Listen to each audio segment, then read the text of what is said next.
कामकाज मंत्री महोदयांना मी 8 ऑक्टोबर 2025ला विनंती केली की कामकाज सुधारलं पाहिजे।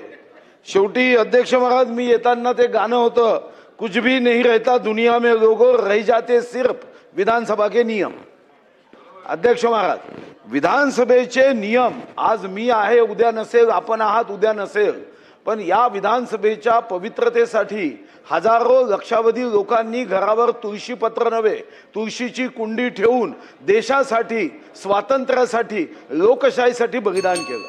अध्यक्ष महाराज, मी आपल्याला लक्षात येऊन देतो, संसदीय कामकाज मंत्री महोदय, तुम्ही मला 8-10-25च्या पत्राचं उत्तर दिलं 13 मार्च 2026ला। आता ठीक आहे, आपण व्यस्त असता। उत्तरामध्ये तुम्ही 2 फरवरी 2026चा GR बनवून पाठवला, हा मी तुम्हाला देतोय, अध्यक्षांच्या माध्यमातून देतोय। 1 मिनिट अध्यक्ष महोदयांना द्या। अध्यक्ष महाराज, मग मार्चचं अधिवेशन आलं। खरं तर अपेक्षा कधी काय होती, 2 फरवरीला तुम्ही आदेश काढले की कपात सूचनेची उत्तर असतील तुम्ही 30 दिवसात दिली पाहिजे, औचित्याची उत्तर असतील 30 दिवसात दिली पाहिजे। आणि अध्यक्ष महाराज, तुम्ही तर एक उत्तम निर्णय केला। खरं तर तुम्ही एवढे चांगले निर्णय करता अध्यक्ष महाराज, मला व्यक्तिगत वाटतं की तुमच्या मतदारसंघाचा मतदार होऊन पुन्हा पुन्हा तुम्ही निवडून यावं, म्हणून मतदान करावं, असं इतके उत्तम निर्णय करताय। पुन्हा अध्यक्ष महाराज, एवढं चांगलं काम केल्यामुळे पुन्हा पुन्हा अध्यक्ष व्हा असं तर म्हणत नाही ना। अध्यक्ष महाराज, तुम्ही 24 फरवरी 2026ला अध्यक्ष महाराज या संदर्भामध्ये 16 मार्च 2022चं कपात सूचनेचं उत्तर हे 18 फरवरी 2026ला आलं। तेव्हा तुम्ही म्हणाले डिजिटल प्लॅटफॉर्म केलाय। मुख्यमंत्री महोदय सुद्धा उभे झाले, त्यांनी म्हटलं की माझ्याही बाबतीत असंच झालं की मी कपात सूचना केली, मुख्यमंत्री म्हणून मीच उत्तर देऊ। माझी विनंती अध्यक्ष महाराज, मी सर्व कागद देतो, पण अध्यक्ष महाराज आत्ताही म्हणजे काल अध्यक्ष महाराज काल पुन्हा तसंच होत आहे। सन 2022च्या पहिल्या अर्थसंकल्पीय अधिवेशनात उपस्थित केलेल्या कपात सूचना 3425 अशा 5 कपात सूचनेचं उत्तर परवा आलं। तर अध्यक्ष महाराज, माझी फक्त विनंती का ऐकून घ्या अध्यक्ष महाराज, की आता आहे कधी मांडणार नाही। आज तर मी ठरवलं, कारण मांडून मंत्रालयामध्ये गेल्यावर काहीच परिणाम होत नाही। तर कमीत कमी अध्यक्ष महाराज मी फक्त 2 गोष्टी सांगतो अध्यक्ष महाराज, की 4 जुलै 2006ला कधीपर्यंत अध्यक्ष महाराज मी हा कागद पाठवतो, 4 जुलै 2006 तेव्हाचे तत्कालीन मंत्री हर्षवर्धन पाटील यांनी एक चांगली घोषणा केली, तीही कागद मी तुम्हाला देतोय। ते म्हणाले की ज्या विभागातर्फे उत्तर उशिरा येईल त्याची जबाबदारी निश्चित करून त्याच्यावर कारवाई करू। अध्यक्ष महाराज, फक्त मागा याच्यात एक अजून जोडतो, कारवाई निश्चित करा, पण दर अधिवेशनाच्या मधात पटलावर अहवाल ठेवा।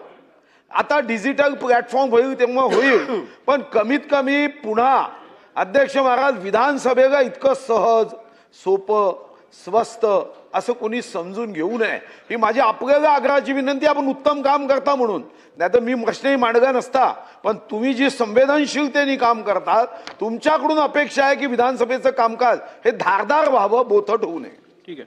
सन्मान्य सदस्य सुधीर मुनगंटीवार साहेबांनी इकडे जो मुद्दा मांडलाय तो अत्यंत रास्त आहे। शेवटी एक लक्षात घ्यायला पाहिजे की आपल्या संविधानिक व्यवस्थेत विधिमंडळाला एक विशिष्ट स्थान आहे आणि विधिमंडळावरती ही जबाबदारी आहे की शासनाकडनंच म्हणजे कार्यकारी मंडळाकडनं त्यांनी केलेल्या कार्याचा पूर्ण हिशोब आणि त्यांनी केलेल्या कार्याबद्दल प्रश्न हे विचारायचे अधिकार हे संपूर्णपणे या विधिमंडळाला आहेत।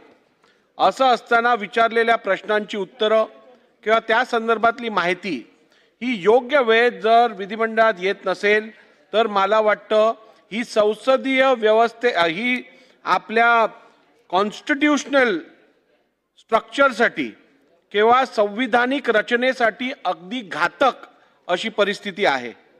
आणि या परिस्थितीवरती सुधार आणण्यासाठी आपल्या सर्वांनाच माहिती आहे की आपण विधानसभेच्या कामकाजासंदर्भातला एक डॅशबोर्ड निर्माण केलेला आहे, तो अपडेट करायचं काम चालू आहे। मला वाटतं या अधिवेशनानंतर पुढच्या अधिवेशनापर्यंत तो संपूर्णपणे कार्यान्वित असेल आणि त्यावरती जेवढे प्रश्न झाले आहेत त्याच्यावरची अधिक माहिती जी यायची आहे, प्रलंबित आहे किंवा इतर आश्वासनं जी सभागृहात दिली गेली आहेत, सभागृहातल्या कामकाजाविषयात ज्या प्रलंबित बाबी आहेत या सगळ्याची माहिती त्या डॅशबोर्डवरती उपलब्ध असणार आहे.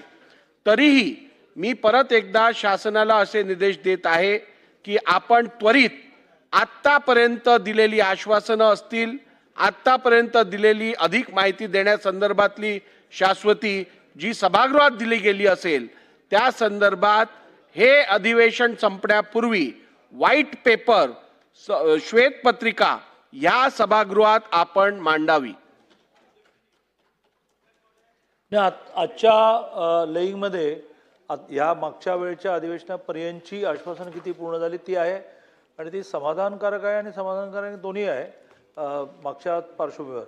पण हा तुमचा आदेश आम्ही मानतो आणि शुक्रवारचं अधिवेशन संपण्यापूर्वी ज्याला आपण म्हणू वस्तुस्थिती ही तुमच्याबरोबर मांडतो. आणि दादा खातेनिहाय ह्याच्यात एकदा चीफ सेक्रेटरीबरोबर बसून 2015ची माहिती 2026 मध्ये येणं हे काय योग्य नाही. त्यामुळे या संदर्भात चीफ सेक्रेटरीना सांगून संपूर्ण माहिती जी आहे ती पुढच्या अधिवेशनापर्यंत पूर्ण बॅकलॉग हा भरायला पाहिजे. कागदपत्रे सभागृहाच्या पटलावर ठेवणे. माननीय महसूल मंत्री. एक मांडलं मी, आता महसूल मंत्र्यांचं मांडतो. महोदय, मी आपल्या अनुमतीने कंपनी अधिनियम 2013 मधील कलम 395(1) तसेच महाराष्ट्र राज्य शेती महामंडळाच्या मेमोरंडम आणि आर्टिकल्स ऑफ असोसिएशनच्या कलम 118 अन्वये महाराष्ट्र राज्य शेती महामंडळ मर्यादित पुणे या महाराष्ट्र शासनाच्या उपक्रमाचे सन 2021-22 व सन 2022-23 या वर्षाचे वार्षिक अहवाल सभागृहासमोर ठेवतो.